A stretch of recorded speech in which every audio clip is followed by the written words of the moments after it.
Today is April 30th, 2026. We're on the roof of the Cain family, Winifred Cain, in Phoenix, Arizona. The current temperature is 79 degrees. It's 10:35 in the morning. We're going to be doing a repairability assessment. We know that their roofing system has experienced quite a bit of wind and storm damage over these last few storms. The shingle that we're going to be removing and reinserting is marked out in X. We have the recommended ITEL shingle here on the roof with us. It's an Owens Corning Oak Ridge. It is unopened. The area that we've selected is here. We've selected this shingle marked out in X as the test shingle to be removed and replaced. We have all the surrounding shingles marked out. We have the ones directly beneath it marked out as 1 and 2. We have the shingle off to the left of it marked out as 3. The one off to the right marked out as 4. We have 5 and 6, which overlap the test book. They overlap the nail strip and will need to be lifted in order to get the nails out. 7 and 8 have nails overlap the nail strip of 5 and 6, and 5 and 6 have nails in their nail strip which go through the back of our test book. What I want to do first is set you guys up so you guys can view the work. What we have here is we have a dimensional shingle. The shingle starts here, the shingle ends here, and I need to get it separated from all the material that binds it to books 1 and 2. We'll start with the roofing snake. We start at the strongest part of the shingle, which is where the teeth are. Just work our way across. There we go. I believe that we have full separation. We don't have any material transfer or tearing. Now I'll do the same thing for 5 and 6.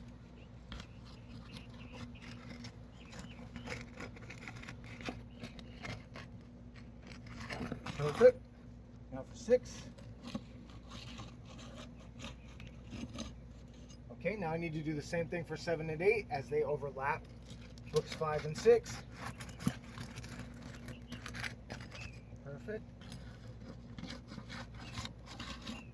All right, I think we're good to go.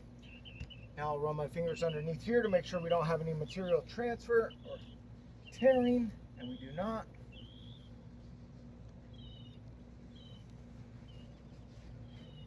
And we do not on 7 and 8 as well. So now we're going to remove the shingle from the decking, and how we do that is by removing the fasteners from underneath books 5 and 6. I see that we have a staple fastener system. We'll get those out of there.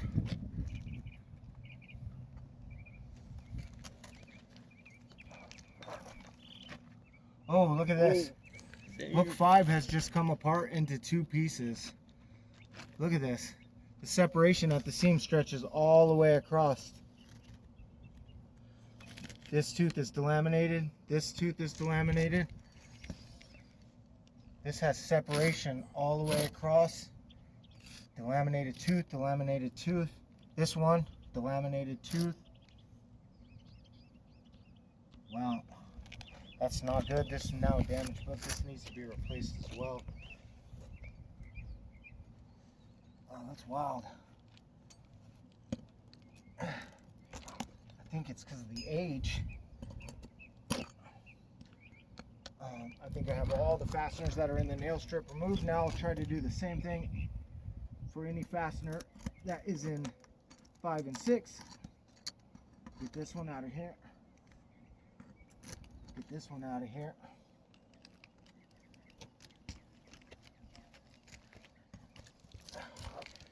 Current condition is very dry and brittle. You don't want to lift these too high. They will crease when lifted too high for sure. I'm hoping that that gives us, no, we still have something holding us in.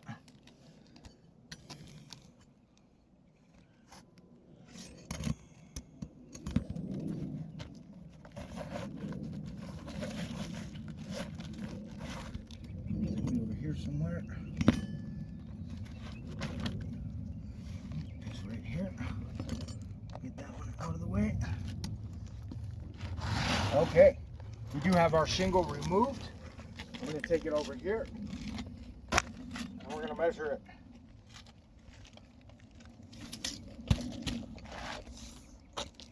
So it is exactly 36 inches long.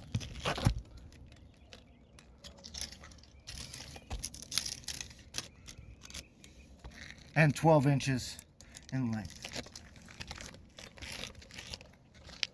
Now we're going to go up here to our test book, our recommended from the ITEL. It's an Oak Ridge we see there. We're not able to locate an exact match of color, but single size, still the same.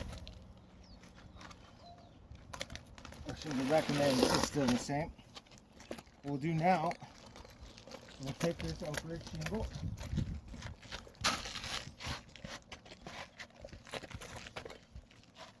We'll line it up exactly next to our shingle, and we see that it is not the correct size. This is a 39.25 shingle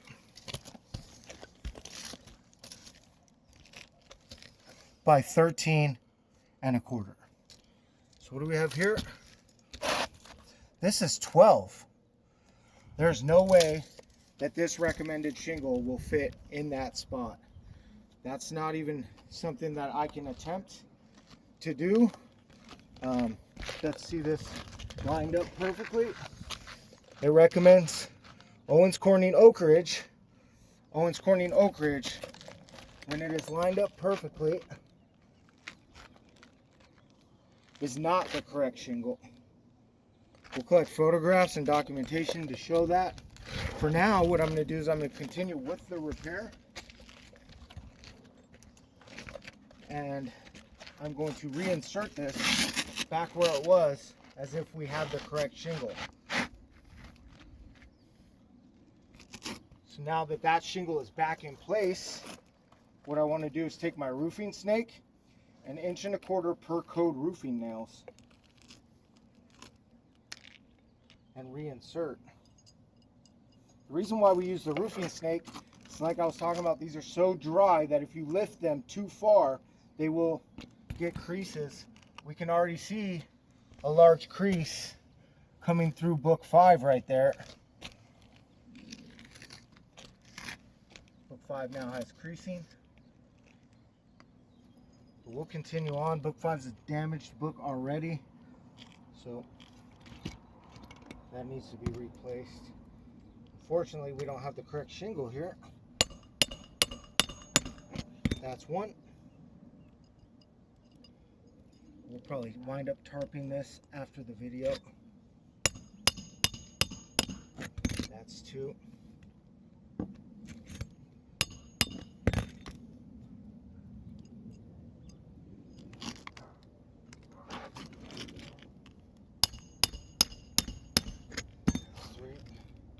We also need to put the fasteners back that we removed out of 5 and 6. You see a slight tool mark right there. That's called a tool impact. Often caused by the roofing snake. Pretty common. Not a big deal. Still want to document that.